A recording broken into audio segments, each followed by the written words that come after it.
Saya punya pengalaman pribadi. Mungkin dari sekian banyak beberapa rekan-rekan dan saudara-saudara kami, mungkin kami yang paling tahu dengan dapur-dapur seluk-beluk rahasia yang ada dengan mereka. Karena kami lama tinggal di Pakistan ketika kami belajar di sana. Kami hampir setiap tahun bisa ikut acara mereka. Kami bisa ikut acara mereka. Walaupun sebagai bentuk memang untuk ingin lebih jelas. Salah satunya ketika kami masuk gabung dengan mereka. Dan ini sekaligus adalah sebagai bukti, tanda bagaimana ajaran mereka, agama mereka sangat berbeda jauh dengan umat Islam.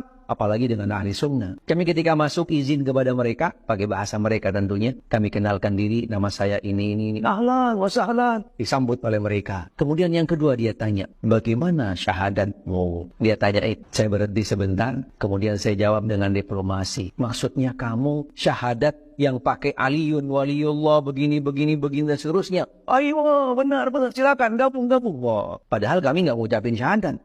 Kami tidak ngucapin syahadat mereka. Cuman kasih gambaran kepada mereka. Akhirnya disambut. Kami bisa syuting, kami bisa gambar, gitu kan. Kami akhirnya bisa gabung sama mereka. Ada sampai hari ini fotonya, kami juga ikut-ikut tepuk dada.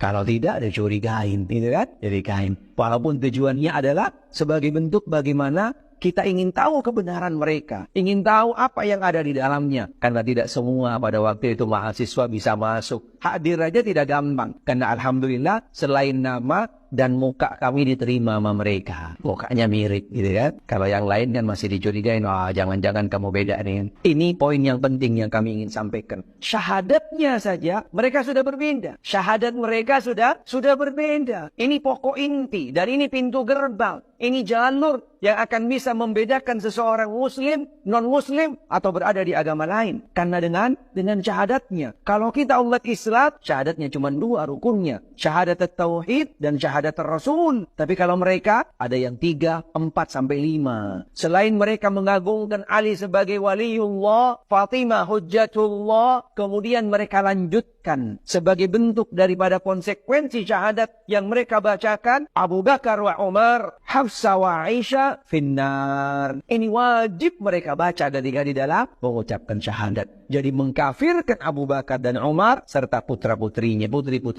Umar dan Abu Bakar. Ini prinsip, ini pokok. Lalu dengan syahadat yang sudah berbeda, pondasi, pintu gerbang, kata kunci yang sudah berbeda dengan umat Islam, lalu kita masih ragu. Kalau kita masih abu-abu, nggak jelas siapapun mereka ketika masuk di dalam kelompok tersebut dipastikan syahadatnya seperti ini. Tetapi kita harus waspada, hati-hati. Tidak boleh dan juga tidak dibenarkan dengan mudahnya kita mengeklaim seseorang, gitu kan, kafir. Ini yang nggak boleh. Karena ini bukan ajaran ahli sunnah. Perlu harus ada bukti-bukti, hujjah yang jelas dan juga tidak ada penghalang-penghalang, memenuhi syarat baru bisa. Dan ini pun juga kembali kepada mereka-mereka yang punya kapabilitas adalah jenaknya. Tidak bisa perorangan yang mengatakan si fulan kafir, si fulan murtad. Tidak bisa. Konsekuensinya berat. Bahkan jangankan yang namanya kafir, kita membid'ahkan seseorang saja itu berat konsekuensinya. Karena agama kita ahli sunnah wal jamaah bukan agama yang suka memvonis, suka menghukum, suka membalu seseorang, memberikan gelar seseorang, tidak. Tapi agama kita,